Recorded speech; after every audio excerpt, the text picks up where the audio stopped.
আসসালামু আলাইকুম। সবাইকে স্বাগত জানাচ্ছি এসকেএস ফ্যামিলি থেকে। আমি শাহনাজ পারভিন। নিশ্চয়ই সবাই অনেক ভালো আছেন। আলহামদুলিল্লাহ আমি অনেক ভালো আছি। আজকে আমি রান্না করব হচ্ছে একটু ঝাল করে হাঁসের মাংস আর খিচুড়ি। বাইরে বৃষ্টি হচ্ছে, আর বৃষ্টি হলে একটু খিচুড়ি খেতে ইচ্ছা করে। আর এমনিতেও আমরা খিচুড়িটা বেশ পছন্দ করি। তো বললাম যে হাঁসের মাংসের সাথে খিচুড়িটা খুব ভালো লাগবে খেতে।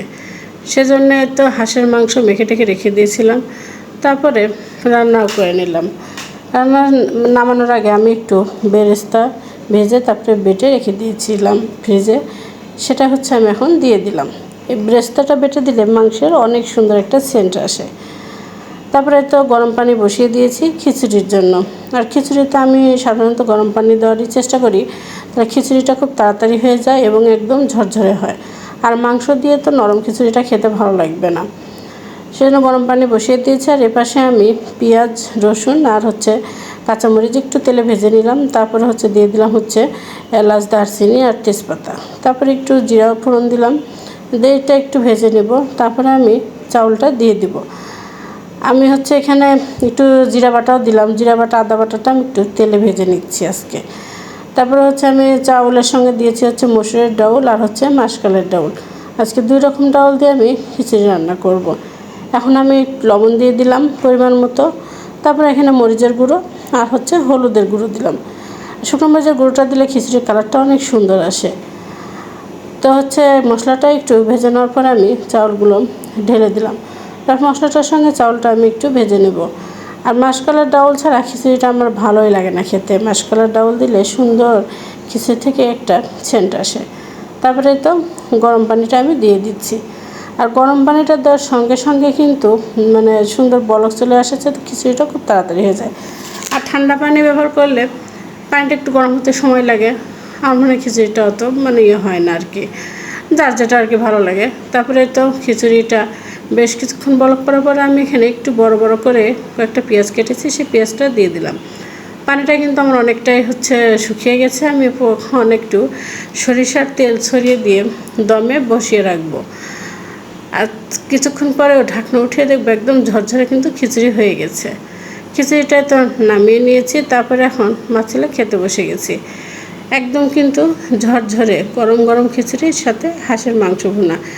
সত্যি বলছি, মাশাআল্লাহ খেতে অনেক মজা হয়েছে। এখন মা ছেলে খাই, যেহেতু দুপুরে হাজব্যান্ড বাসায় খায় না, আমরা দুজনে শুধু খাই। তো মা ছেলে এখন খেয়ে নেই, তারপরে আপনাদের সাথে বাকি কথাগুলো বলছি।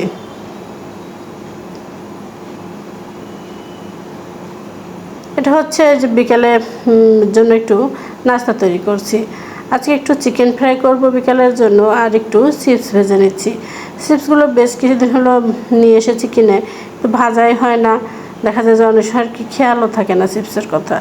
তো আজকে যেহেতু মনে হলো, তাহলে কয়েকটা চিপস ভেজে নিই, আর একটু চিকেন ফ্রাই করে নেব। চিপস আমি ভেজে নিয়েছি, এখন চিকেন ফ্রাই করব। দুপুরে আমি চিকেন ফ্রাইগুলো সব রকম মশলা দিয়ে মেখে রেখে দিয়েছিলাম। এর দিয়েছি আদা বাটা, জিরা বাটা, রসুন বাটা, ধনিয়ার গুঁড়ো, তারপর গরম মশলার গুঁড়ো, মরিচ, হলুদ, লবণ আর সয়া সস দিয়ে আমি মেখে রেখে দিয়েছিলাম।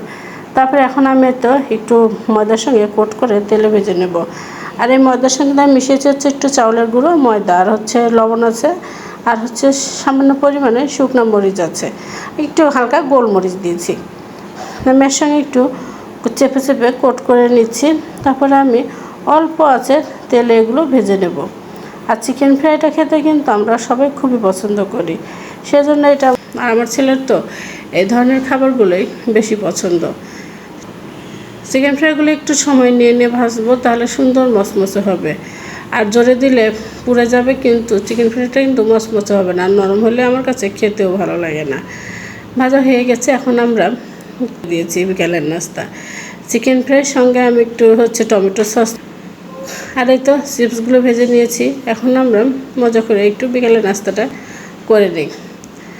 এত ছোঁয়াদার এখন আমি খাচ্ছি। ছোঁয়াদার পাশে ছোঁয়ার তো চিকেন ফ্রাই পেঁয়াজকে খুব খুশি, আর চিকেন ফ্রাইটাও খুব পছন্দ, আবার এই চিপসগুলোও আর খুব পছন্দ। তো 3 জন গল্প করছিলাম আর খাচ্ছিলাম। আজ এ পর্যন্তই।